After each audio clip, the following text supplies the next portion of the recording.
Hi, friends, and welcome to Talking with Fast People. In this one video, I'm going to. Good morning, Winston's mom. You've already experienced now about 500 lifetimes worth of information. That's how fast we're moving today. This can be a little overwhelming because thus far you've only lived part of one lifetime, and now you've got like 500 lifetimes worth of experience. Buffering. Maybe I should go back inside. I have to pull a bong first. I don't remember asking to be buffered today. I remember saying no buffering, if I recall correctly. So it should be no buffering today as a consequence. Because I willed it so. The buffering your experience is just like 500 lifetimes worth of buffering. It'll pass in, and we'll get into lifetimes 500 through 1,000. I'm a bit wonky and otherworldly, huh? Well, that's just my spiritual nature infusing the internet with its wonkiness.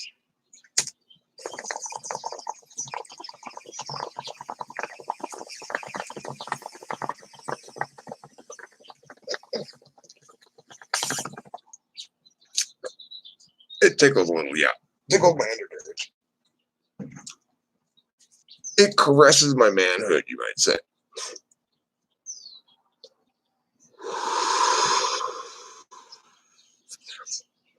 So,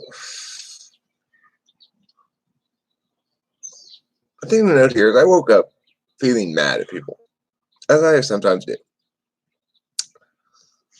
Mr. New Bong is staying here. I'm not bringing Mr. New Bong home. That's why I got a plastic bong here. It's cheaper, and I won't feel any sense of particular loss by leaving it here. What I am very, very proud of myself for, I must say, I get at least 10 points for this. I scored weed in Hawaii by walking around and finding hippies and saying to them, "Hey, hippies, you guys know where I can get any weed around here?" There were these 4 hippies sitting on this wall on the beach. I walked around downtown Kona for like an hour almost. And I still hadn't found like the people that I was going to approach to try to hit up for weed. And finally, I saw there's like these 4 mid-20s white people who were hippies. Like one of the dudes had dreads and like a big Irie hat on. And I was like, okay, these are my people that I'm going to ask. And I did. I walked up to them and I said, "Hey, you guys know where I can get any weed around here?" And one of the girls was like, I have 3 grams for $20. I was like, 3 grams for $20. Okay, cool. If I had been thinking more, I would have gotten 6 grams or 9 grams. But I don't know. The way she said it just made me think maybe she only had 3 grams. But then later I realized the reason she only sold me 3 grams is because in Hawaii, amounts up to 3 grams are decriminalized. I will talk more about what made me mad after I hear Cloud's confession. Cloud, what is your confession? What do you want to confess? Are you seeking absolution? Because I am empowered to absolve. However, I don't necessarily absolve, so it depends what you did. You might just get shamed by me. We'll find out. And then I have a confession too. Well, I'll just go ahead and tell you my confession right now. I kind of have to poop. Oh. Okay. That's a confession, huh? Well, I think my confession is a little bit more honest than yours. I really do have to poop. I probably should have pooped before I started the live stream. But I think what I'm going to do, I'm going to take you near the poop, but not into the bathroom with me. I don't know. We'll figure it out in a way that I can poop live stream and you guys won't have to smell my poop, hopefully. I can turn off the smell-o-vision.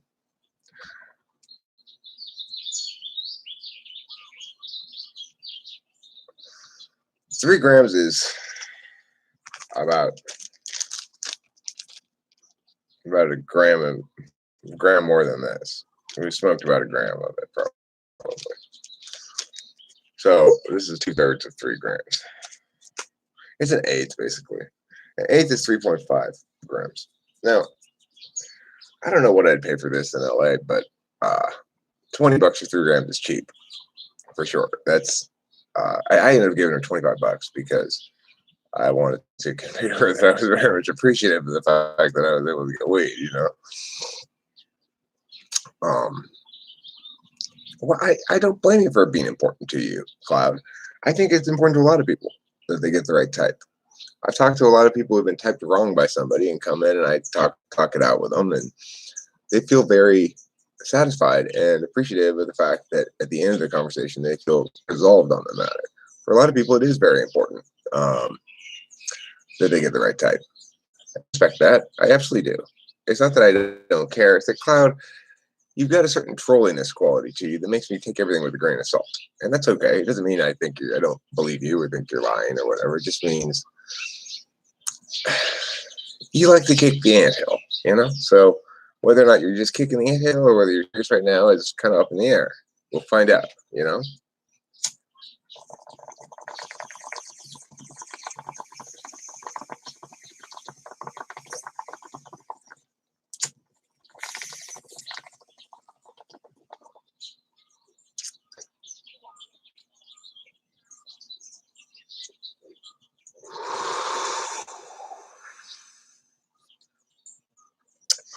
I call that more an anecdote, confession once in a while. Oh, well, Cloud. What type am I, Cloud? Please do tell.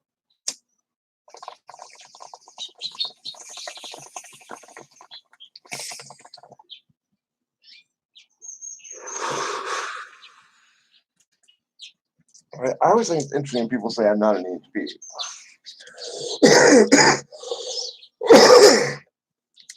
I'm one of the few people I have encountered that's never had any questions about his type. Never wavered on it for once. Right from the very beginning, when I first encountered type in my early 30s, I right away determined as an EHP. I've never wavered on it. Encountered and bred has been confirmed to that. Everything I've thought has added up with that reality. So, you know,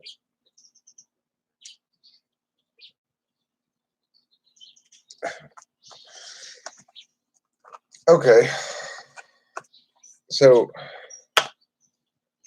you're saying that you realize your FI is an absolute value for you, and I guess presumably SE is an instrumental value for you, and therefore you're an ISFP instead of an ESFP. You are using my understanding of cognitive functions to type yourself, which is great.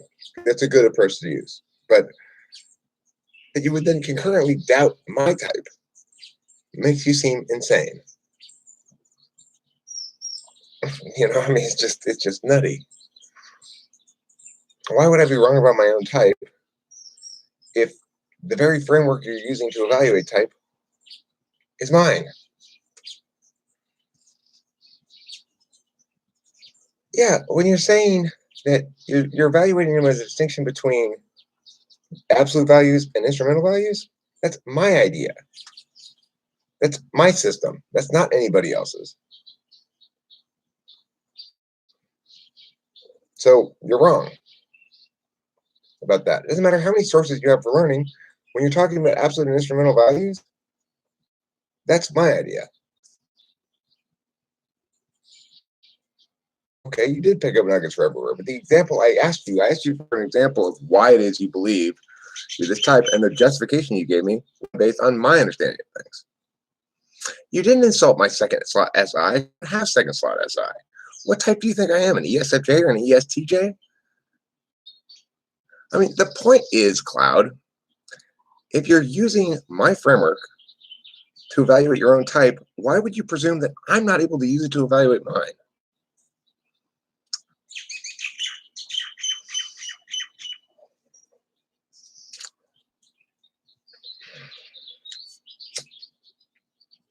And what ESFJ ever produced a meaningful variation on a framework that anybody could more successfully use than the existing one anyway? It's not their wheelhouse.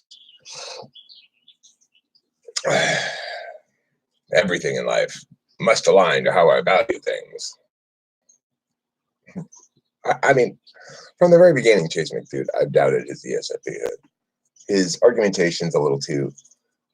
He doesn't make a lot of big TI mistakes. He's not really making a lot of TI argumentation, but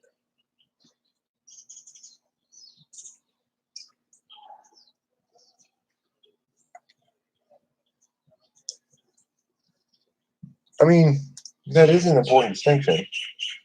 And I agree, it's unlikely to be a distinction that an ESFP would highlight and make, as would the absolute value, instrumental value thing be. So there are good reasons to think you're not an ESFP. And the fact that you come up with good reasons to think you're not an ESFP is a good reason to think you're not an ESFP, which I've doubted from there, absolutely. But the point is, Cloud,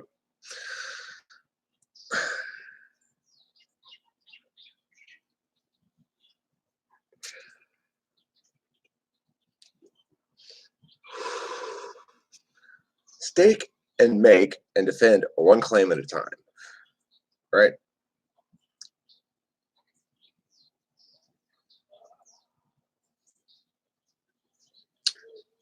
But you want to throw out a bunch of different claims out there and hope that the one claim you're making that has some validity will share its validity with the invalid claims you're making.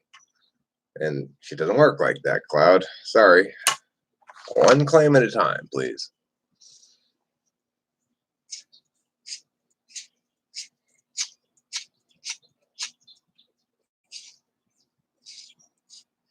You've made multiple claims that you can't substantiate at all. And one that you substantiated with one good reason and demonstrated another good reason. I made clear which those claims are already, and you know the answer. So, anyway, I'm going to get back to my original topic of people that I woke up feeling mad about. I woke up mad at Rachel's ex-boyfriend, Harris, an INTJ who,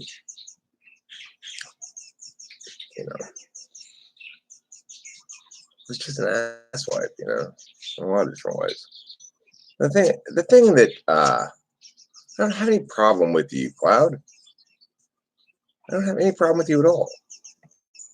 When I say one of your claims you can substantiate and the other ones are nonsense, it's not talking about you, am I? I'm talking about your claims. That's why I use the word instead of you. Those are different things, okay? So anyway, I woke up mad at this guy. Nothing's up. It's like,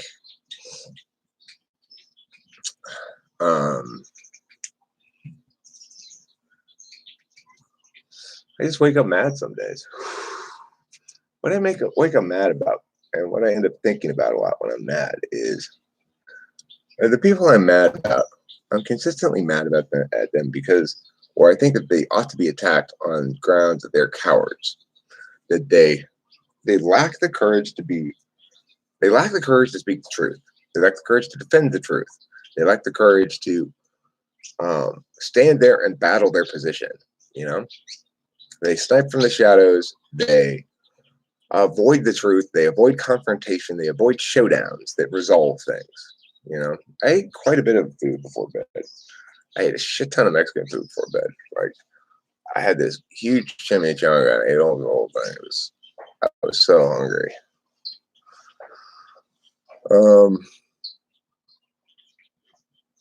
So the thing to remember about life in general is, if you want to oppose somebody, have enough courage to stand up and oppose them directly. To stand there man to man, talk it out, or man to woman, or woman to woman, or whatever. Talk it out and be prepared to lose. Whoever you are, including me, be prepared to lose. If you're not willing to lose, you are a coward. That's what it boils down to. If you're not willing to lose, learn, and grow from that loss, you are a coward. And that's the thing that bothers me so much. It's like everybody makes mistakes, but everybody has to stand there and fucking be experience the consequences of them. You know, you can't just run away and continue to attack and pretend like the war is still going on when somebody has made a good point and you don't like to hear it and you want to be like, man, man, man, man, man. Fuck that noise. Those cowards need to be held to account, all of them. That's my duty in life.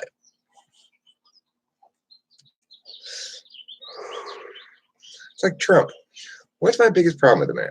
He's an absolute coward. He's an abject coward.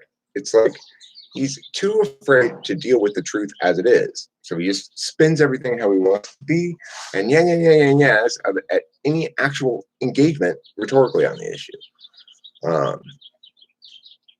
And it offends me. It offends me deeply.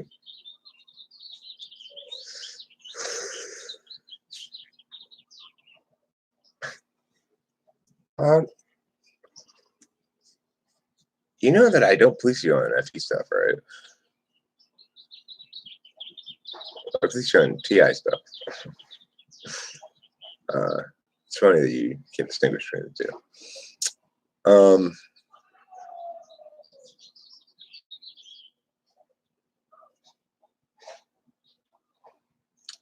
Maybe tomatoes, maybe telling that or helping. I think perhaps you really like enjoying gain energy from debate and conversation. Apparently, you are not getting enough. What it is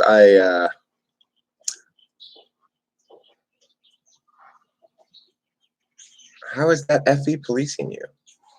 No, I'm explaining the difference between TI and FE to you. When I critique your idea, that's not critiquing you. That's TI understanding things, not an F understanding of things. And F understanding things mistakes ideas for the person who's expressing them. I mean, I don't know what he is. Mugen, he's claiming now he's an ISFP, not an ESFP. He's demonstrating a lot of TI polar at the moment, but I've seen him not really demonstrate TI polar in general. Your motivation is FE. My motivation, it doesn't matter, Cloud. That's another TIF distinction. We're talking about whose words are correct objectively outside of the individual speaking them. You're worried about FE considerations. I'm not. I already know I'm winning the FE battle. Is it important to me that I win the FE battle? Of course. But my absolute value for FE is a long-term understanding of it, not a short-term understanding of it. So the fact that I'm pissing you off and you don't like me very much right now is fine with me. I don't give a fuck. Because I'm TI tool and FE third. What's more important to me is the long-term FE considerations. Is it an absolute value for me? Of course. Is it my scorecard? Yeah, sure. It's my third slot. Is my any childish and I mean,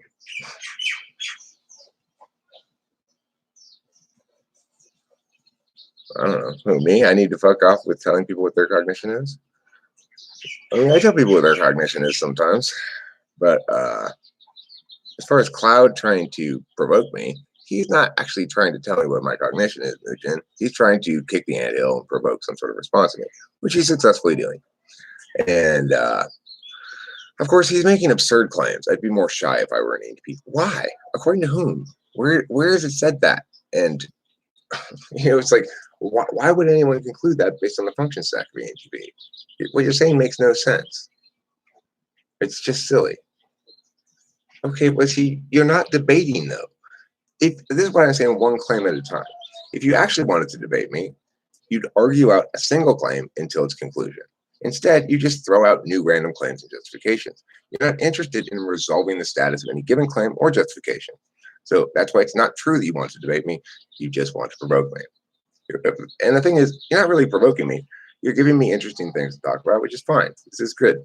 I mean, you'll notice I don't time you out. I don't think I've ever timed you out, right? Or remove your shit. You're not doing anything that offends me. I'm 48, Winston's mom. I'm 48 until April, okay? 48.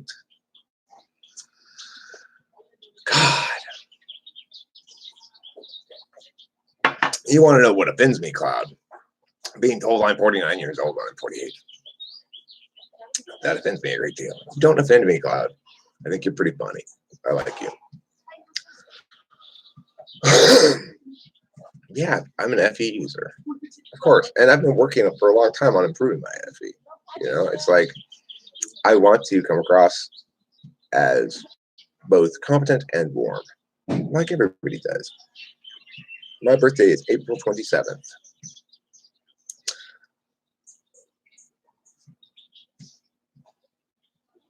Um, yeah, so for this brief period of time, Rachel and I are only 13 years apart. Cloud. Okay, so if you want to actually articulate whether or not I use any more or FE more, then what you'd want to do if you want to actually evaluate that is go through a list of my videos and look at the kind of videos I do. Now, you participate just in these live streams. It's absolutely true that I'm much more interfacey in a live stream than I am in a video that I upload, make by myself and upload. Okay? Hear me though, Cloud. Listen, because you've got potentially a good point here. You might see a lot of FE in me in a live stream. But of course, I'm interfacing with people, right? No, I didn't change to a different person, Cloud. I'm prioritizing an interface function more because I'm actually interfacing with people sensibly, right? I'm still not using it more than extroverted intuition. That's silly, a silly notion. Because all the ideating that I'm doing as I'm talking all this stuff out, do you think an ESFJ would actually be capable of doing this? They're not capable of doing this at all. This requires much too nuanced and sophisticated and developed extroverted intuition, the kind that an ENTP has, or possibly an ENFP, but definitely not an ESFJ. If this were an ESFJ live stream, it would be full of banalities and platitudes, and it is nothing of the sort. If this were an ESFJ live stream, instead of debating you and arguing with you about this point, I would be making peace with you in some fashion, saying that, well, we can both be right, or something like that. If I were an ESFJ, my central point about cognitive functions wouldn't be that I am right to the exclusion of all who disagree with me. I would take some sort of more mushy approach like everybody else does, who goes, well, everybody can be right concurrently. Bullshit. Why am I so confrontational about this? Well, it's because I'm not an ESFJ. It's not my frame to prioritize perception management, ultimately. And to the extent that I do prioritize perception management, it's not prioritizing the warmth component. It's prioritizing the competency component. So, no, what you're saying makes absolutely no sense. And if you look at all the videos I upload that are not live streams and see how much interface I have in those videos, then, you know, if you wanted to be correct, you wouldn't make these sort of assertions. But you don't want to be correct. You want to be provocative, as I've already indicated. I am patient with him because, you know, at least he's putting in the effort to challenge what I'm saying, and I respect that. You know, I wish it were more more nuanced in its engagement with the ideas, but I have no problem with anybody coming and challenging me directly. Cloud is at least not a coward, and this is what this video is about. It's like the people I don't like and the people who absolutely despise me are cowards, all of them. And it's what they hate about me is my fearlessness, my willingness to go up here and face the music, whatever it is. So, and my willingness to talk it all out, lay it all out on the table, be transparent, not hide shit and not run away from shit that doesn't make me look good or whatever, you know? That's what they hate about me more than anything. Hi, Stephen Rain. How's it going? I hear you're made out of a dairy product, but I'm not sure which one it is. No, I was asking a rhetorical question, Cloud. If I were an ESFJ, why would I be so confrontational? And then you say being confrontational is not an FI polar thing. You're wrong about that. I mean, why? Of course it is. It's basically saying, I'm not worried about your feelings. I'm going to confront you directly and make sure that you experience the consequences of your beliefs and actions. And blah, blah, blah. You know, ESTPs are very clever, wicked smart. They are more popular. And you combine smarts with sensation, you would be one of the entrepreneurial types. Well, look, no, I don't. Is confrontation an SE thing? It's an action thing. It's an action type thing.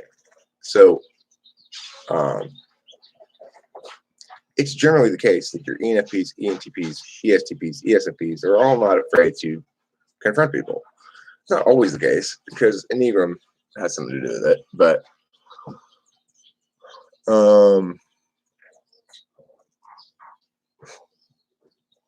I mean, I have entertained it by taking your position and holding it up as an object of analysis, providing analytical critique about it. I've entertained the idea. In other words, if you're saying I would argue in favor of the notion just for the sake of doing so, I could, but I'm choosing not to because I don't want to waste my time. And I'm kind of done wasting my time on this topic at this point. So it's like you're not interested in acknowledging that because of X, Y, and Z, you must be wrong, right? The thing about TI is it finds things that are exclusive of the claim you're making and says this exclusion means that the claim is false. And then what you want to say is, well, we can find as many exclusive things as we want, but as long as we can come up with new possible ways in which it might not be exclusive, that would be fine. But no, once it's exclusive, then it's out. That's how it works with TI. So if you genuinely are an ESFP, that won't make any sense to you, and it's fine. If you are an ISFP, it might make sense to you, but you won't care. If you're an ESTP, you're just trolling anyway. I don't know, Cloud. The point is, you've never fooled me. You never will.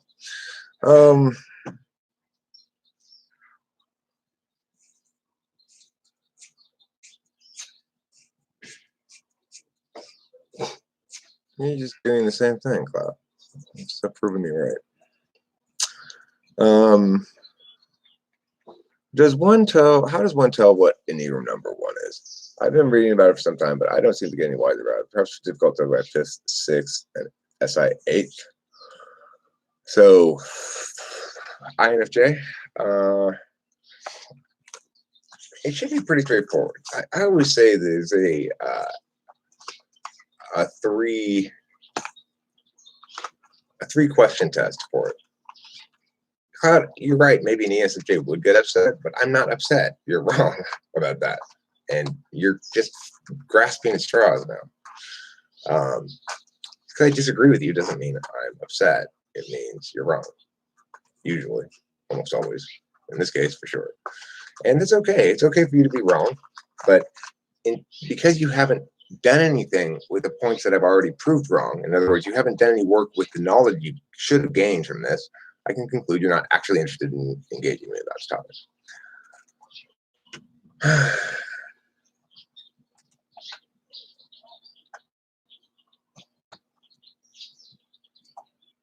We were supposed to go to the volcano today, Winston's mom, but Delilah wanted to.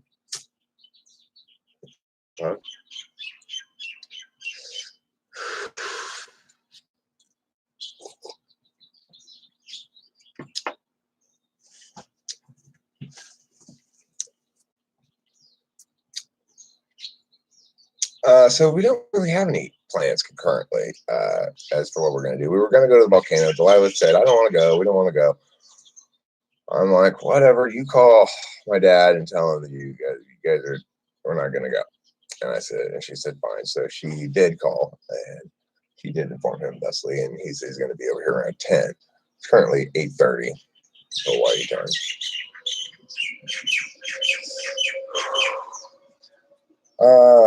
I don't know what we're going to do today. But like I said, I woke up mad at Harris. But not just Harris. I woke up mad at like every example of coward in the world. Every example of person who won't be responsive, who won't answer what I'm saying, won't stand there and engage me. It makes me angry because it's like the solution to the problems of the world involves transparency and accountability. And the people who hate me so much and tackle stuff, they are people who avoid transparency and accountability at every turn. Hi, morning. Good morning, precious angel. How are you? Good. I'm wondering if you like some coffee. I got some already. Okay, cool. I'll be right back. Cool.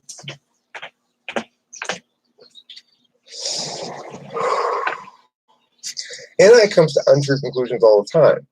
most often when NI is wrong, it is because an NI person, will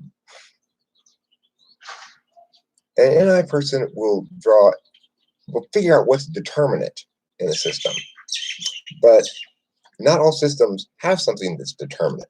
In systems that do have a determinant factor, when NI kicks in and tells the NI DOM, this is the determinant factor, it's usually right.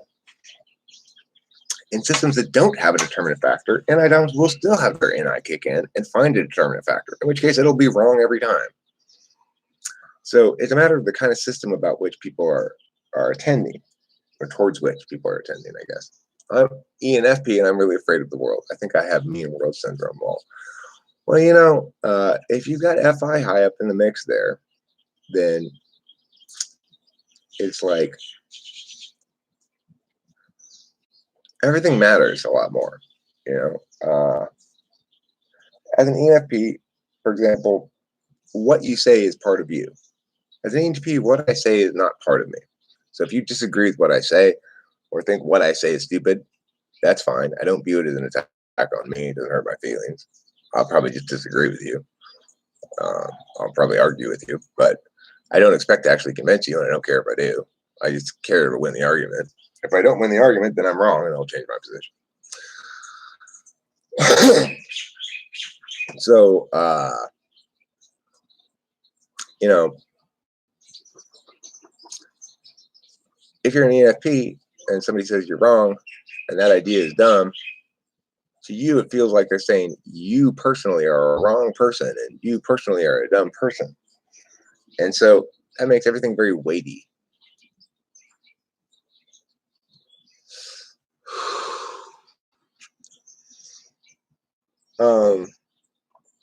You know, emailed anthrax, I gotta say, you are working in the same field as me, as a sort of the opposite, as a bad guy. Because I'm a metaphysician. I cure metaphysical diseases and other things like that. And you cause them with your emailed anthrax. It's like, you know, people could get metaphysically very sick if they read that email anthrax, but I can cure them by absolving them of email anthrax.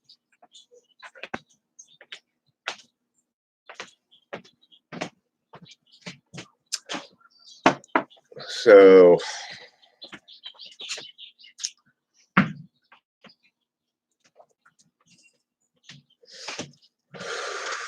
yeah, I woke up mad at your ex-boyfriend this morning, Rachel. That's cool. I have that feelings sometimes. Yeah. What about specifically? His cowardice. He's known for that. You're not standing there and dealing with shit directly, you know? That's what makes me mad about people.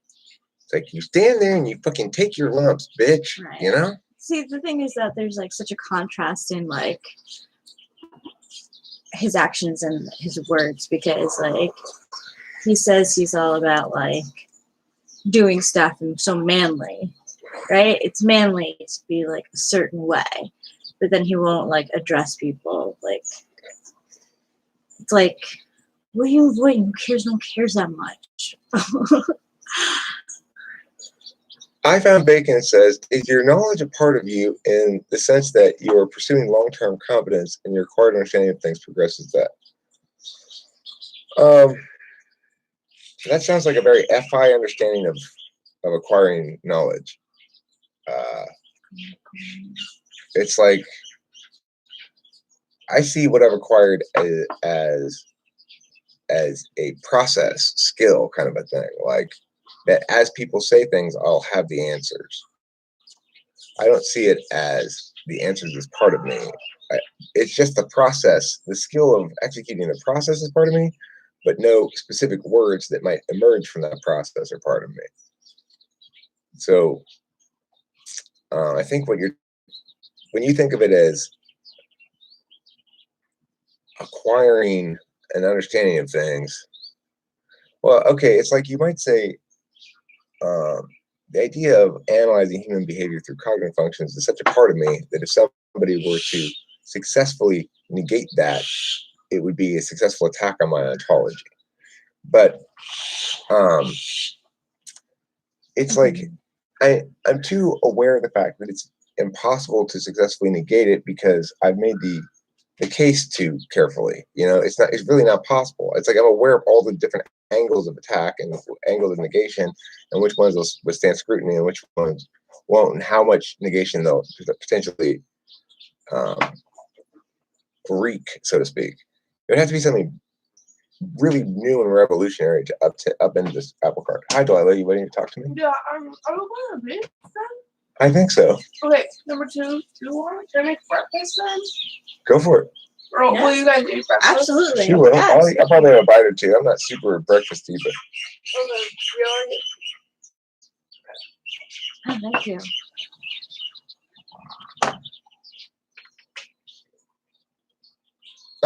Rachel, Winston's mom recommends that you look up somebody who is in LA now and is an astrologer living out her dream of making it big, Alyssa Trahan. Oh, I know her.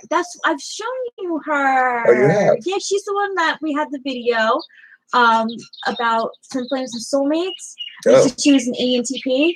Oh, okay, cool. Yeah, that's cool. I know she was in LA. I'm sort of interested in history there in this one. Mujan, let me say about Dario Nardi's EEG work.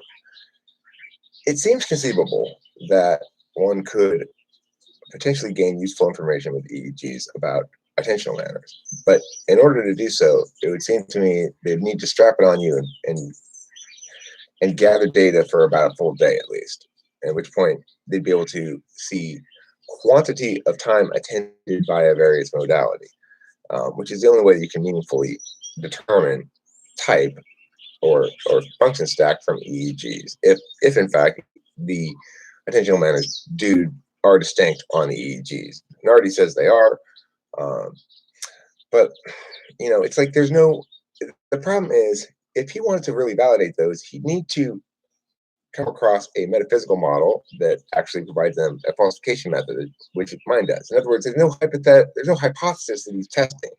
He needs a hypothesis that he's testing. My approach provides that hypothesis, but he's not using it, so it doesn't matter. It's like, according to my approach, he could test for TI polar and see if there are people who don't, in fact, show any capacity to attend meaningfully via that modality, even when presented with those questions.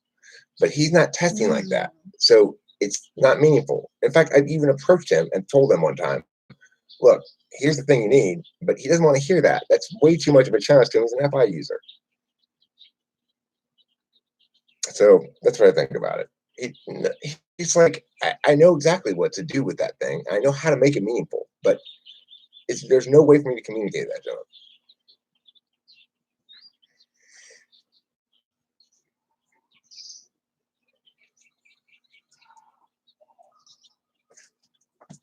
It's like, I know how to make that thing science. With his thing and my falsifiable hypothesis combined, you can turn cognitive functions into science. But until he listens to me, he's just fucking dancing a jig. He's not doing anything meaningful at the moment. And if anybody wants further explanations to why that's the case, you just have to look at any other sciencey thing. Like, how do we determine whether this sciencey explanation is correct or that sciencey explanation? I always return to the classic example of plate tectonics. We need some way to falsify one of them. I provide that way. I provide it, and with his empirics and if he were testing my hypothesis, he'd actually be getting somewhere. It's a very interesting thing. But the two of you have like I don't know, very useful ways of learning, especially psychology-wise. And there's no teamwork. It's so weird. I have the right TI approach. He has the right TE approach, and he will not even. There's no chance he's going to work with me because he doesn't value the TI approach enough. He doesn't understand cognitive functions well enough to value both, like I do. What does he value more? TE, which is the empirics. He thinks gathering empirics is worthwhile by itself, like the Big Five does. It's not worthwhile by itself. The Big Five is not a meaningful articulation of anything because it's just gathering empirics without any point of without any metaphysical thing that's concrete itself, right? It's like it's just saying, oh, people do have these attributes because we can consistently measure them and they match up with something in the real world is meaningless because people don't have attributes. They are not things that one possesses. It's a metaphor. I don't have openness. It's not a thing I possess. You might describe me as more or less open based on how my processes play out, but to reduce that to an attribute that I have is an obscene metaphor of no purpose whatsoever. Oh, that sucks. If plate tectonics were legit, everything would bunch up in the middle from centrifugal force if the Earth were a globe, ENTP. But if the expanding Earth hypothesis were correct, then all of the fault lines would go in like this. There's a fault line on the East Coast, and growing up in science class, we were told that we would not have earthquakes, and we did. So, They were wrong. yep.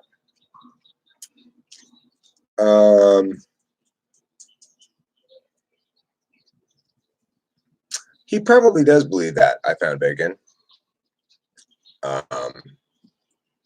And he's not entirely wrong in the sense that he could say, well, you take the ball from my court and you put it into your court, Eric. You take this data and you line it up and you do the matching. He said, I'm not going to do that, you know. Sure, ask an ENTP INFJ question. I'd be happy to answer such.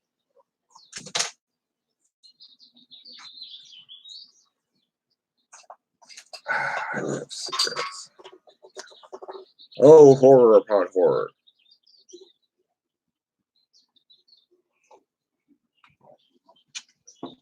Theory is only theory, but when shown brought together with a consistent pattern is the only way to limit which theory is most likely correct. Well, look, it's like, you know, this is the thing. I don't believe, I put it this way, I don't think that evolution meets its burden to affirm. In other words, it absolutely does not explain speciation in any meaningful sense at all.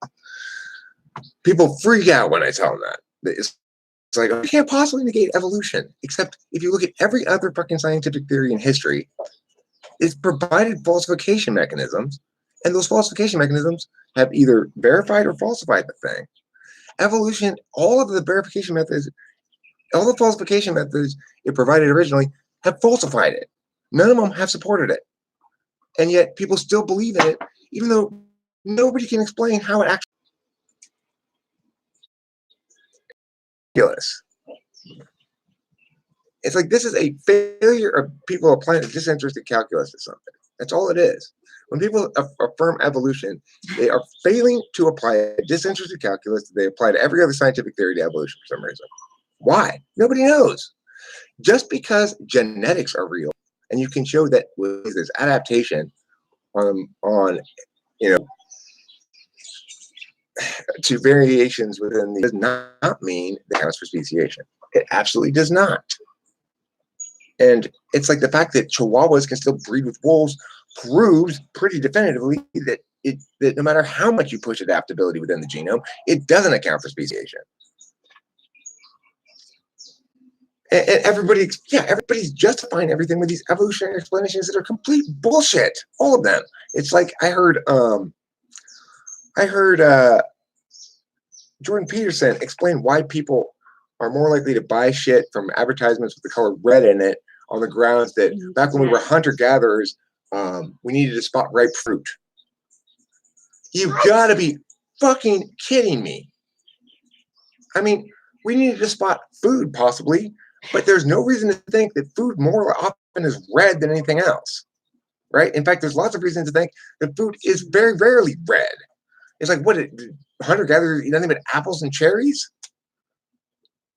It's insane. That's not even. It's the stupidest fucking thing I've ever heard in my life.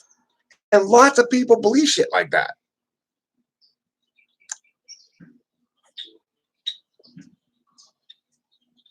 I chatted with an INFJ girl for about 2 weeks. She's from another continent. I kind of want my grandkids to look like her now. How much trouble am I in? I don't know if she likes me. If you like her that much, she probably does like you because she probably decided to make you like her that much. INFJ is determined. It's their secret power is they decide who they want to like them, and then that person will end up liking them. Eventually. If they have enough opportunities, enough at bats, the person will go like, I really like the way that INFJ listened to me and seemed interested and responded positively and did all that FE shit, Yeah.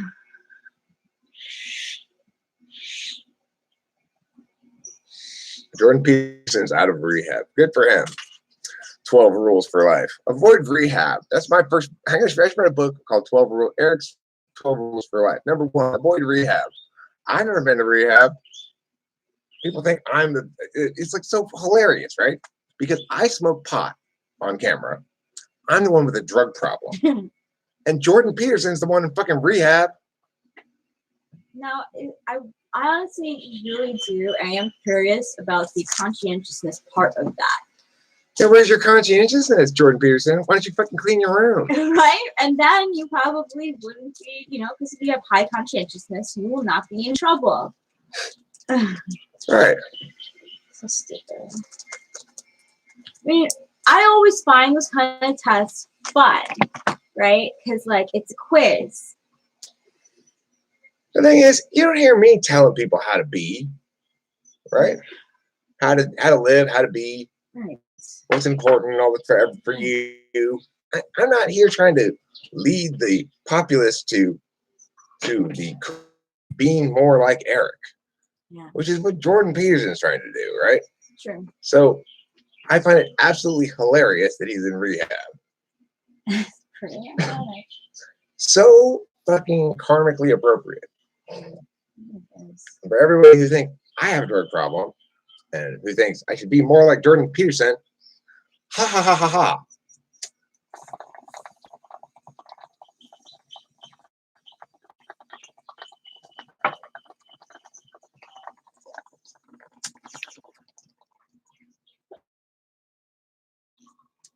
I'm not even mad at the quiz because I definitely do have low conscientiousness when it comes to practical everyday things.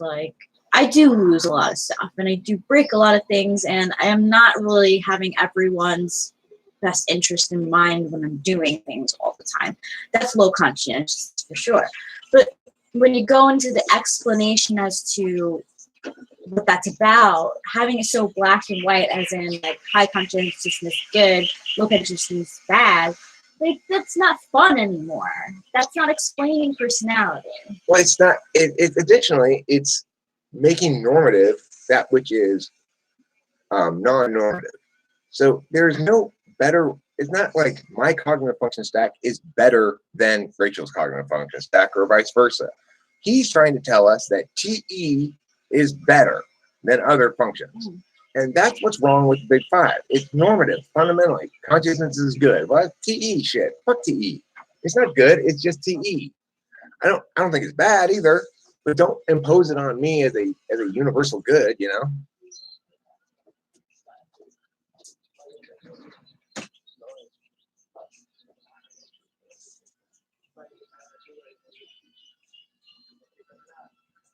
JBP thinks if you are low agreeableness, low consciousness, low neuroticism, then you're basically chaotic evil.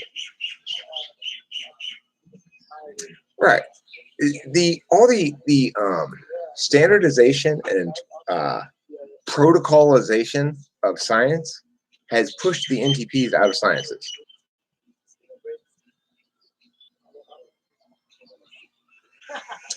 Look, Lubomir Katz, I don't have a problem with a lot of what Jordan Peterson says. I agree with a lot of what he says.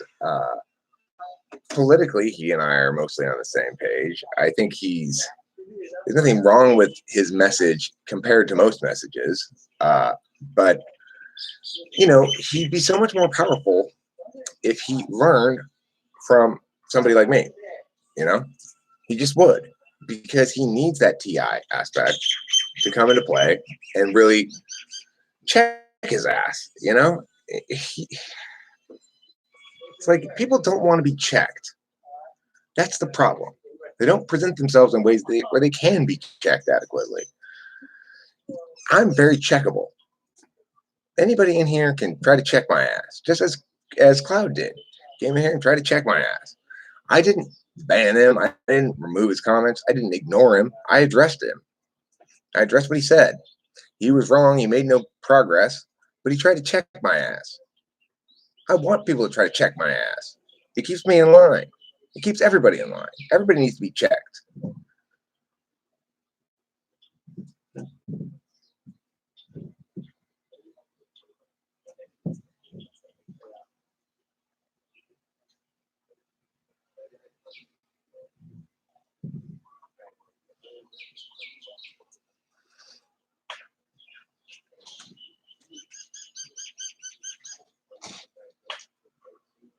If any one of us had his systems, we'd be lucky if we made it to rehab. Well, I mean, the point is,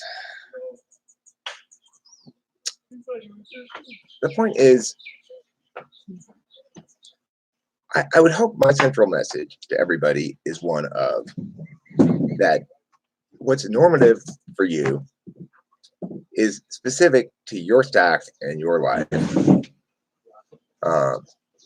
That the best person to give you advice is probably an older person of your own type whom you respect, that you think that they seem wise. If you're not an EHP, I'm probably not a very good person to give you advice. I'm better than most EHPs at giving you advice because I would factor in the fact that your cognitive stack. And so I try to shape my advice for your stack. But even so, I would never understand it as well as somebody of your own type. So if you're an INFP, for example, the best person to seek advice from is an older INFP whom you respect. I don't have any older NHPs whom I respect that I can think of that I could talk to. And it's unfortunate. I wish I did, you know? I don't know. I think the ones that they claim that they are, I'm always questioning because I never know because the tests aren't. Well, you know, it would be great for you to meet Corey. He's an older INFJ. I actually really do want you to meet Jen too, because I think that you would be able to help her in areas that she gets stuck in. Would you say amongst NTJs he is rightfully a role model? I think probably for ENTJs he's a good role model if the ENTJs respect him, which I think that there's good reason to. The other thing is, for there to be some sort of mentor-mentee relationship, the mentee has to want to be mentored. And there are plenty of types who don't want mentoring, particularly TI types. TI types, ENTJs, INFJs, we're mentor resistant because implicit to the idea of TI is I can figure out for myself better what's correct than any expert can. This sometimes serves us well and sometimes serves us poorly, but you know, part of built-in being a TI user, you expect everybody else to be responsive to reasons as well. But like when I was in Arizona and I went to the Waffle House and that poor girl could not figure out the math, right? And she was like, okay, it's $10 or whatever it was for two drinks. And I was like, no, it's not $10. She was thinking that she's trying to do this extra 10% thing because it's a takeout order. But she just, you know, she'd been taught a certain way, a certain TE way. She had learned a certain TESI way, but she had remembered it wrong or something. She was doing it wrong. She kept getting the wrong answers. I tried to explain to her, listen, but here's why this is the correct price. And she just, I will not listen to you. Do not give me reasons. I do not want to hear them. I have my approach, my protocol that I'm executing.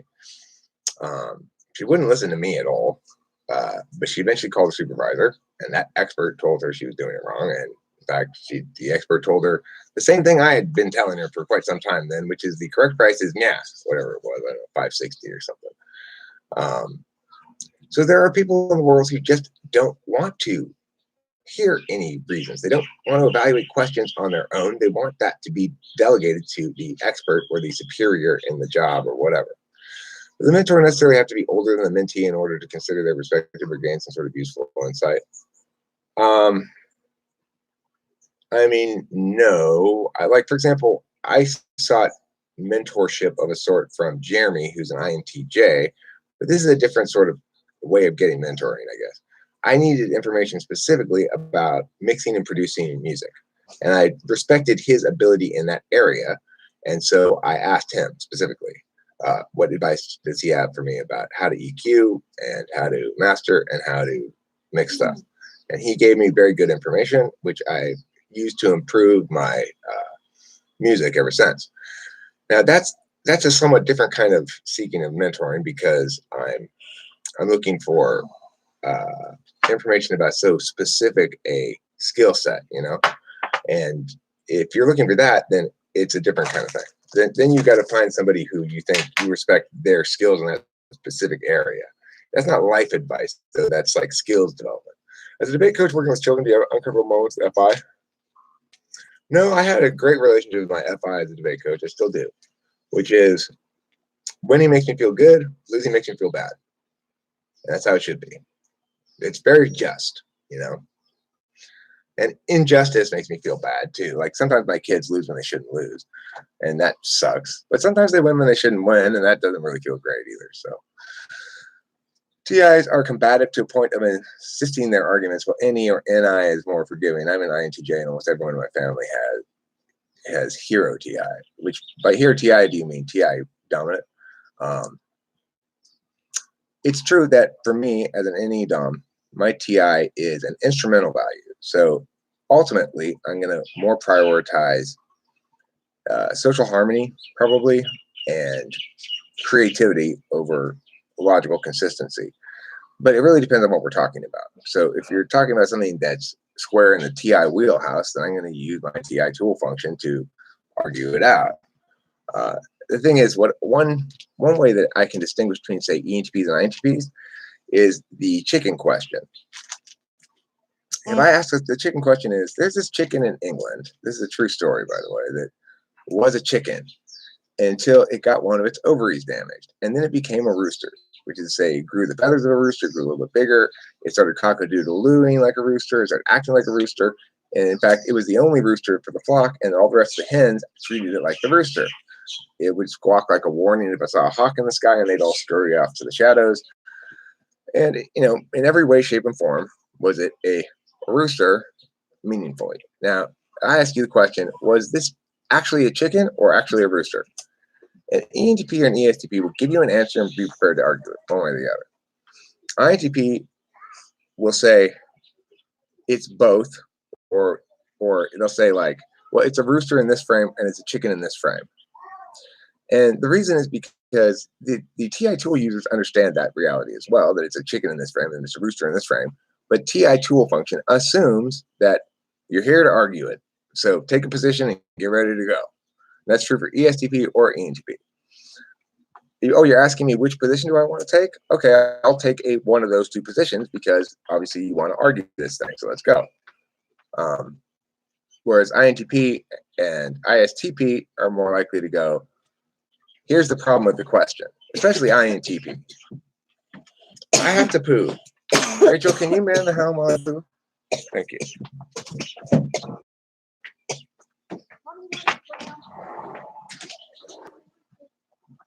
What's up, everybody?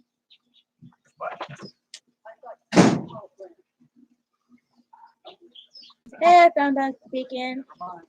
How you doing? So, if it tastes like chicken, does that mean it is chicken? Because they say that everything tastes like chicken.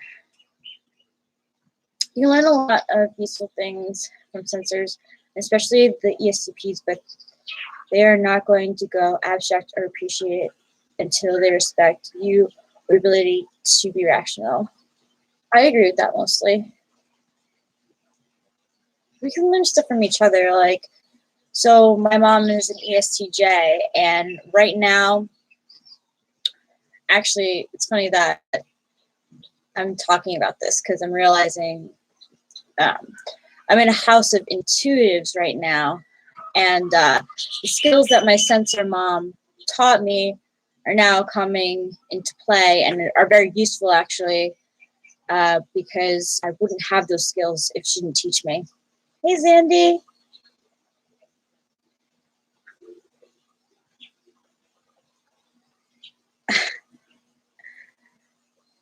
Hi, Rachel. You were Hawaiian today with the palm trees behind you. Yeah, Yeah, it is sort of like California. Are you managing to get some alone time and sleeping? Well, yes. I have my medication on me and I've been sleeping throughout. The first thing that I started studying when it came to like the cognitive functions was the difference between sensors and intuitives, because as an intuitive, that's something that I always knew. I knew I was intuitive. And then I started researching the differences between sensors and intuitives, at least the thinking. And it helped a lot. And actually, it was Frank James's comparisons of sensors and intuitives that really helped. I was like, I don't understand why everything I'm saying gets like misinterpreted, or like I just wanted to know why. So yeah. Rachel May, I know what's your type. I'm guessing FINE. Johnny Dylan Cruz, I am an INFJ. Girls, you speak for what you need. That's good advice. They will not remember this or host Eric. Will not see this quite as soon as you do. It's true. It's not their fault. I live with an extrovert also. That's good to keep in mind actually when it's mom. World War III, sensors versus intuitives. You know, I don't think it's ever going to be World War III, but I do believe that intuitives are coming up from behind, and it's going to be a little bit flipped, where there's more intuitives than sensors born, anyway. I sought out mentors to teach me how to fit in better.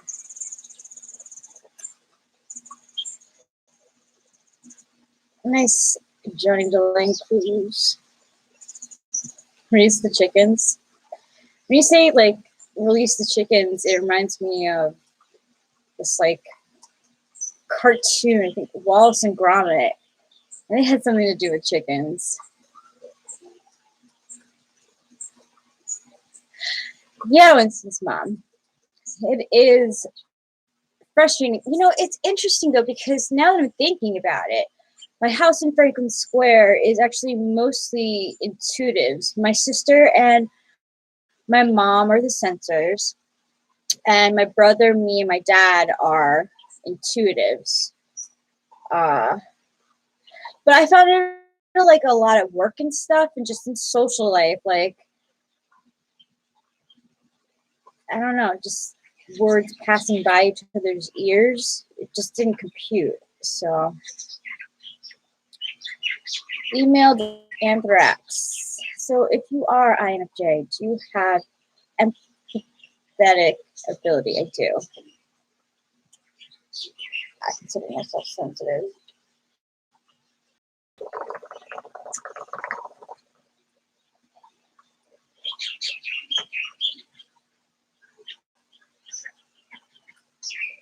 Yeah, it's not their fault. There's nothing wrong. I'm not saying on many levels, I admire sensors because they're willing. I mean, they're able to withstand a lot of physical things. I have a cut on my elbow because I banged into something, and I don't know what that thing was, but I definitely hit into it. So I appreciate sensors. Cool, J. Kurwitz. I like that you love Wallace and Gromit. My sister does. She got me into them, actually. They're British.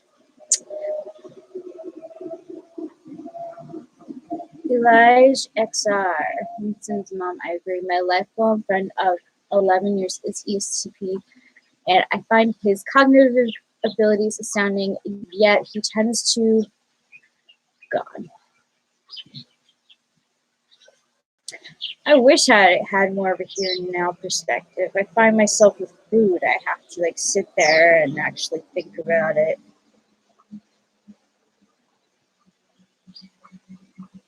Do you think there's any connection behind intuitive/sensor and globalist/nationalist ways of thinking?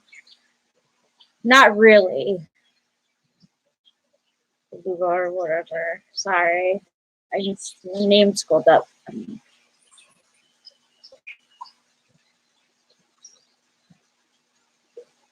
I used to lose my keys all of the time. Emailed Anthrax. I used to lose my keys all the time. It'd be a constant frustration before like going to work. And then I was like, no. You cannot do that anymore. So I do not lose my keys that much anymore. Rachel.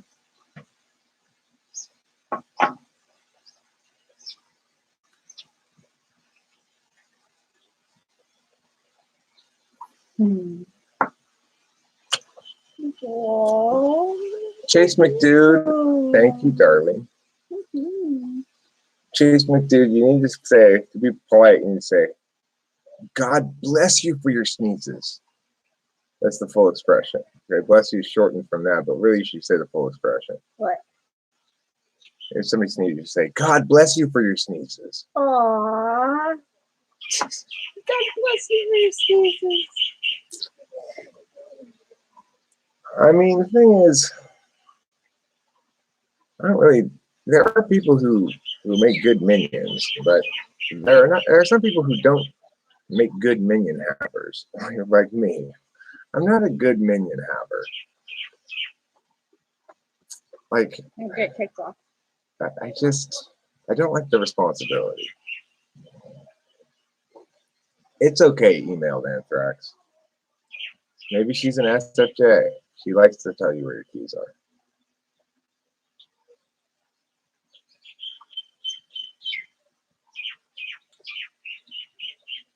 I discover healing wounds that I don't remember how or when I injured myself. No, that's SI polar. It's also SI 8th or SI 4th. Rachel and I do that too. Yeah. Oh, what is this? You know, what is this scabbed over wound here? Hello. I don't know. I don't remember how I got that. That's true 4th and 7th slot and 8th slot SI. 7th slot maximally so.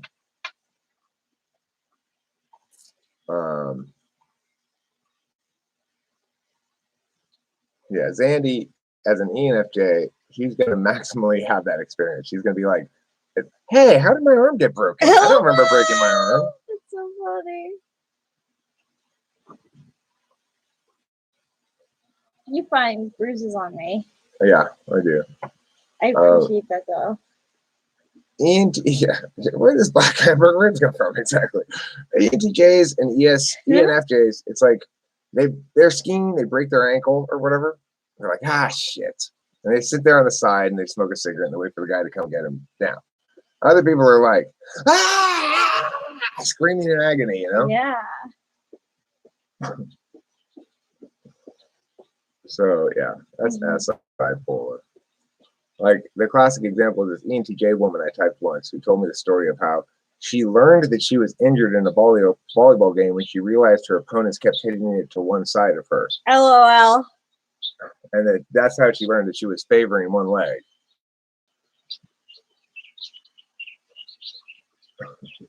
Somebody's beating me in my sleep. Must be a really sound sleeper. Mujin, listen. Just because he's astonishingly wrong is not a reason to hate Dave Superpowers. Dave Superpowers is not a coward. He got in front of everybody and let me take him somewhat to account. I was somewhat gentle on him as a consequence. That is respectable. Yeah, he is not a coward. So that's respectful. That's kind of. Thank you for bringing it back to the theme of this video. People who piss me off are cowards. The ones who don't piss me off are not cowards. They have superpowers, may be entirely wrong, but he has character, and so he doesn't piss me off. Sounds so reasonable. Do I think ENTPs are lone wolves? We have a very small inner circle. You know, Gary Smith, we keep everybody at a very cordial arm's length. But the percentage of the population that pisses me off, that's what percentage I found, Bacon. I don't know. The ones who want to attack me but not actually deal with me directly and have it out and resolve anything, because they might have to be accountable for something. Those people are meh.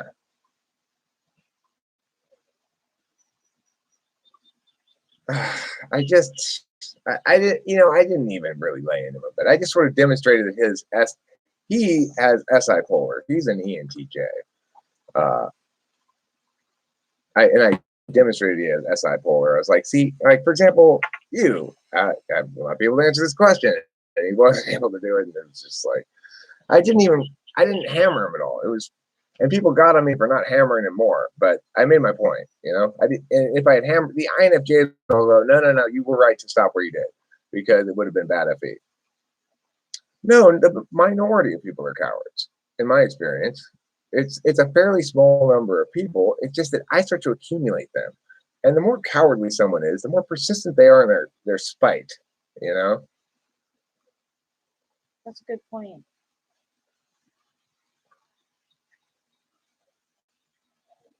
I once walked to a lake at 5 a.m. for no reason other than I wanted to see the lake, cool water mist. But I didn't realize until I got to the lake that it was freezing and I was wearing nothing. That's something to discover.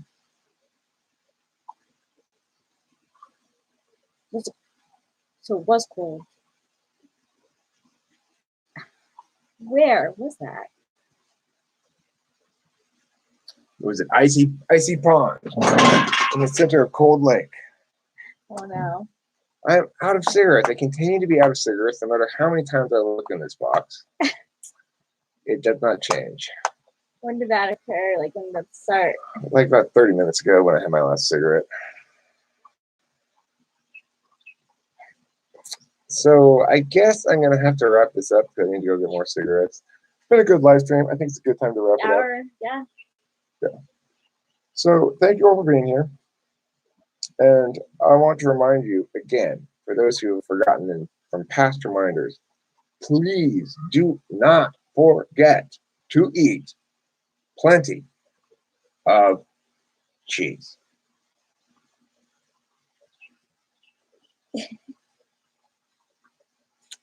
Yeah, I should do that, Winston Farm. I should totally do that. Maybe I will.